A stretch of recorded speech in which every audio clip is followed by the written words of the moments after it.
अंगने में तुम्हारा क्या काम है। नमस्कार दोस्तों, मैं हूं राजवीर शाह और आप देख रहे हैं द न्यूज़पेपर। दोस्तों, आज जो मैं सब्जेक्ट लेकर आया हूं, जो मैंने भी गाना गाया, वो बहुत ही फिट बैठता है कि भारत में आपका क्या काम है, आप भारत में क्यों घुस आए हो, आपको भारत से जाना ही पड़ेगा। तो इसीलिए मैं कह रहा हूं कि मेरे अंगने में तुम्हारा क्या काम है। दोस्तों, 28 मई 2021 को भारत सरकार एक नोटिफिकेशन जारी करती है कि भारत के अंदर जो भी बांग्लादेश, पाकिस्तान, अफगानिस्तान से आए हुए वहां के जो माइनॉरिटी हैं, हिंदू, सिख, बौद्ध, जैन, उनको भारत नागरिकता देगा। उनकी एप्लीकेशन मांगता है भारत। इसके बाद जो संगठन हैं खड़े हो जाते हैं भारत सरकार के खिलाफ कि भारत सरकार जो इस समय ये सब नोटिफिकेशन जारी कर रही है, नागरिकता दे रही है। उत्तर प्रदेश में चुनाव है, आपने मेरा टाइटल देखा हुआ, यूपी में चुनाव से पहले सुधार जरूरी है, होना चाहिए। भारत सरकार के नोटिफिकेशन के बाद इन लोग के मन में तिलमिलाहट उठती है और ट्विटर के अंदर बिजी हो जाते हैं ये लोग। क्या लिखते हैं, हैशटैग क्या ट्रेंड कराया जाता है, stop CA politics, CA NRC. CA NRC को लेकर इससे पहले 2019 में शाहीन बाग वाला आपने मामला देखा था, जब शाहीन बाग के अंदर लोग कह रहे थे कि 500,000 रुपए देकर वहां पर लोग आ रहे हैं। तब हम उस विषय का कॉन्सेप्ट अभी नहीं उठाते हैं, लेकिन आज इस मामले को लेकर सीए और एनआरसी को ट्वीट कराया जा रहा है कि स्टॉप पॉलिटिक्स सीए एनआरसी पर, आप पॉलिटिक्स मत करिए। क्यों सीए एनआरसी पर पॉलिटिक्स नहीं होनी चाहिए, चलिए देखते हैं।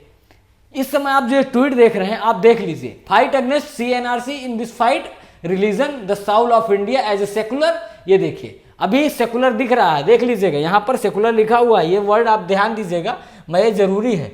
ये सेकुलर वर्ड यहां पर लिखा है ना, आप देख लीजिए। Withdraw CNRC, restore constitution values. Constitution की वैल्यू को आप मतलब सीएनआरसी को आप हटाइए, कॉन्स्टिट्यूशन यानी संविधान की इज्जत बचाइए, ठीक है। अब मैं इधर देखिए, ये छोटे छोटे बच्चे हैं, ये छोटे छोटे बच्चे हैं। इन बच्चों को क्या पता है कि देश के अंदर क्या हो रहा है, सीएनआरसी क्या है, इन बच्चों को किसी को पता है? आपने देखा था इससे पहले खान सर पटना वाले ने इन्हीं बच्चों को जो प्रोटेस्ट कर रहे थे, इन पर सवाल खड़ा किया था, तब उनको ट्रोल किया गया था, आपको याद है? इन बच्चों को क्या पता है कि सीए क्या है, एनआरसी क्या है? लेकिन इन बच्चों को सामने लाकर खड़ा कर दिया जाता है कि ये लो पोस्टर, खड़े हो जाओ, सीए एनआरसी का विरोध करो, भारत सरकार लेकर आ रही है, सीए के तहत नागरिकता देने जा रही है। अब एक बात और बता देता हूं कि भारत सरकार सीए के तहत नागरिकता नहीं देने जा रही है, 1955 के अधिनियम के तहत भारत सरकार नागरिकता देने जा रही है। यानी अब सीए एनआरसी का यहां पर कोई कॉन्सेप्ट नहीं है, 1955 के तहत भारत सरकार यहां नागरिकता देने जा रही है। अब देखते हैं, तो इन बच्चों को क्या पता है कि सीएनआरसी क्या है? कुछ पता नहीं है। देखिए, अब ये छोटी सी बच्ची, इसको क्या पता है? इसको पता है कुछ? Stop anti nationalism, CA, NRC, constitution, ये इसको, बच्चे को क्या पता है? इसके हाथ में ये पोस्टर देकर इन बच्चों के भविष्य के साथ खिलवाड़ नहीं किया जा रहा है। फिर कहेंगे बच्चे पढ़ नहीं पा रहे हैं, भारत सरकार हमारे ऊपर ध्यान नहीं देती। इन बच्चों को क्या पता है, आप मुझे बताइए। आप देख लीजिए, इसके बाद क्या होता है कि जब पूरा का पूरा मैटर होता है, तब एक संगठन खड़ा हो जाता है, भारत सरकार के खिलाफ सुप्रीम कोर्ट चला जाता है। क्या इस संगठन का नाम है? Indian union Muslim league moves supreme court seeking stay on MHA order. ये देखिए, चला जाता है। अफगानिस्तान और बांग्लादेश को, पाकिस्तान के जो माइनॉरिटी है, वहां के जो माइनॉरिटी है, जो हिंदू, सिख, बौद्ध, जैन, उनको नागरिकता देने की बात है, तो ये इंडियन यूनियन मुस्लिम लीग सुप्रीम कोर्ट चला जाता है, IUML मूव सुप्रीम कोर्ट। अब आप समझ गए कि ये हो रहा देश के अंदर। अब इसको लेकर एक चर्चा ये तेज हो गई है कि जिस तरह से उत्तर प्रदेश के अंदर इलेक्शन आ रहे हैं, इसलिए वहां पर सीए लागू करके, जो वहां पर हिंदू, कानपुर के अंदर बहुत सारे जो रह रहे हैं, जो बांग्लादेश से आए हुए हैं, तो उनको नागरिकता देकर भारत सरकार बीजेपी का वोट बैंक बढ़ा रही है। अब समझिएगा, ये शाहीन बाग वाला मामला है, आपने देखा शाहीन बाग का मैटर, तो मैंने आपको बता दिया। अब देखिए, जो लोग इस समय कह रहे हैं कि सीए एनआरसी क्यों, सीए क्यों, क्या जरूरत है, एनआरसी की क्या जरूरत है, तो मैं आज आपको ये चीज दिखाना चाहता हूं, उन लोग की आंख खोलने के लिए जो इस समय सीए एनआरसी का विरोध कर रहे हैं। दोस्तों, ये अभी हाल की 5 दिन की घटना है। आप देखिए मेरे स्क्रीन पर, महिला का गैंग रेप कर बनाया था वीडियो, रफीदुल समेत 4 बांग्लादेशी गिरफ्तार, प्राइवेट पार्ट्स में घुसा दी शराब की बोतल। बांग्लादेशी से आए हुए थे 4 राक्षस, हम इनको कहेंगे, ये राक्षस 4 आए थे बांग्लादेश से और नॉर्थ ईस्ट भारत की एक लड़की के प्राइवेट पार्ट्स में इन्होंने शराब की बोतल तक डाल दी थी, उसके साथ बलात्कार भी किया। ये बेंगलुरु में पकड़े जाते हैं। ये देखिए, Kiren Rijiju all accused has been arrested by Bangalore police, all are Bangladeshis. तो आप समझ लीजिए कि जब ये लोग ऐसा कर रहे थे तब ये सीए एनआरसी का जो आज रोना गा रहे हैं कि भारत सरकार जो कर रही है वो कम्युनिज्म फैला रही है, अपना वोट बैंक साध रही है, जिस तरह से पैंडेमिक है उससे अपना जो उसकी गलतियां उसको छिपाने की कोशिश कर रही है। तो ये जब हुआ था तब ये कहाँ लोग गए थे? कोई भी इस कॉन्सेप्ट को लेकर सवाल खड़ा किया कि भाई ये देश के अंदर क्या हुआ?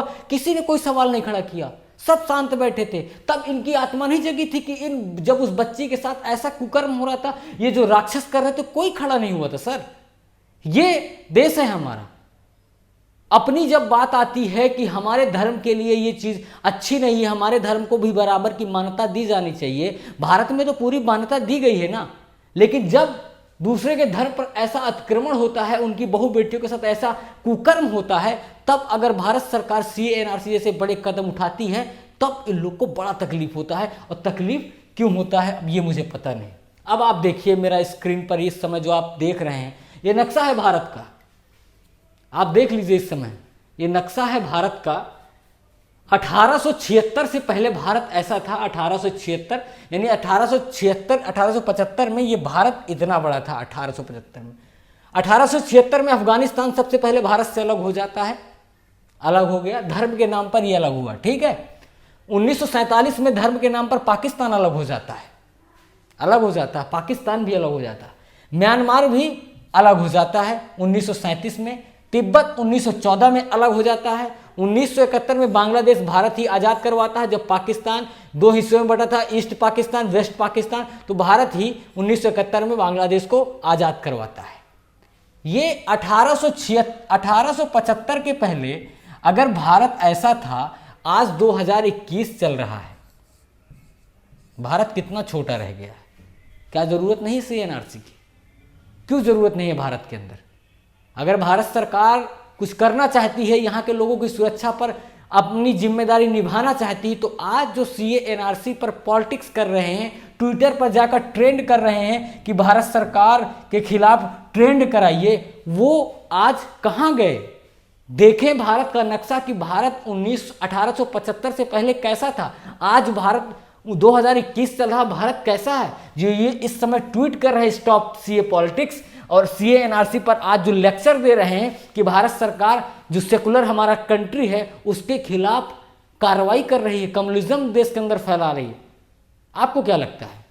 आप जरूर बताइएगा कमेंट बॉक्स में, आपको क्या लगता है कि भारत के अंदर सीएनआरसी लागू होना चाहिए या नहीं होना चाहिए? भारत सरकार जो सीए के लिए गाइडलाइंस लेकर आई, सीए के लिए जो उन्होंने नोटिफिकेशन जारी किया है कि जो भारत के अंदर बांग्लादेशी, अफगानिस्तान और पाकिस्तान से हुए जो वहाँ के माइनॉरिटी हैं, हिंदू, सिख, जैन, बौद्ध, पारसी, जो वहाँ पर प्रताड़ित हो रहे हैं, प्रताड़ना के सह रहे हैं, वो भारत आ रहे हैं, उनको नागरिकता देनी चाहिए कि नहीं देनी चाहिए? अब यहाँ पर एक बात ये उठती है कि वहाँ से जो आ रहे हैं मुस्लिम, उनको नागरिकता क्यों नहीं देनी चाहिए? तो उसको लेकर मैंने आपको कॉन्सेप्ट क्लियर कर दिया था भारत के नक्शे पर, क्योंकि इतने देश बढ़ चुके हैं भारत से, तो अब नागरिकता देने का कोई सवाल ही नहीं उठता है।